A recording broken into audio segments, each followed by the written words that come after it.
let's take a step back. Let's clarify what JSM actually is. I expect many of you here are more familiar with Jira Service Desk.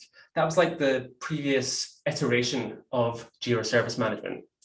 JSM has got all of the functionality of Jira Service Desk, but now has Opsgenie and Insight as part of the native offering. It also has deeper integrations with features in Confluence and Bitbucket, and they're now out of the box.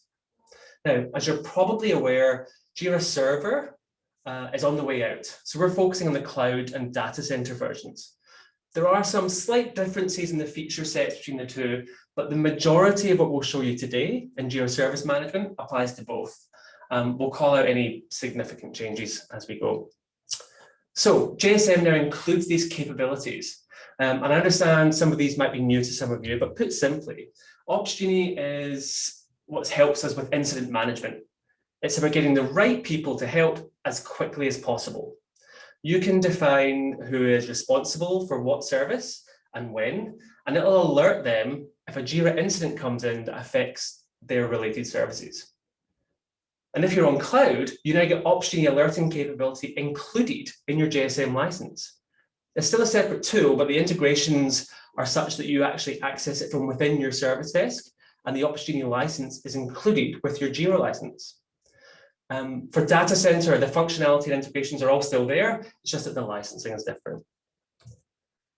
With Insight, now that originally started as a third-party asset management tool, but Atlassian bought it, brought it in-house, and it's now native functionality to JSM.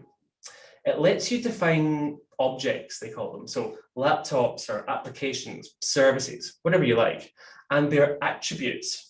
And it lets you build up this database or the source of truth of all the information that you can then leverage in Jira. And you can do that two ways, either by surfacing it in Jira issues like this, where the interesting stuff is the information you surface can be based on the parameters of the issue itself. Like, for example, who opened the ticket. So if somebody opens a request ticket and says they can't get their laptop to work, you can see what model of laptop and what version of software is on there. And secondly, I think even more interesting, you can use automation in your Jira ticket to update it based off the contextual information provided by having Insight configured. The two common threads that I often talk about, speed and visibility, they are enabled in large part in JSM due to the Insight tool. And again, this is now included with your license. Premium if you're on cloud, and all data center licenses. So you've got it, be crazy not to use it. And to make it easy for you, in cloud particularly, there's now a new ITSM project template out of the box. And it's got a new section for your ITSM aligned agent queues. They're categorized now. There's an operations panel that will include your Opsgenie alerts and also your services. These are the things that link your service, your risk tier, the approvers group, and even your Bitbucket repo if you're using it for change, all new to JSM. It's services that are the kind of magic ingredient that make everything work. There is also a simple but very useful update to the agents view in the UI in cloud, and it allows you to select multiple issues in the queue and do a bulk update. So you can link them, comment, transition. And this is great because it can save time. Like if, for example, a number of different users open tickets for the same incident, they all reported at the same time.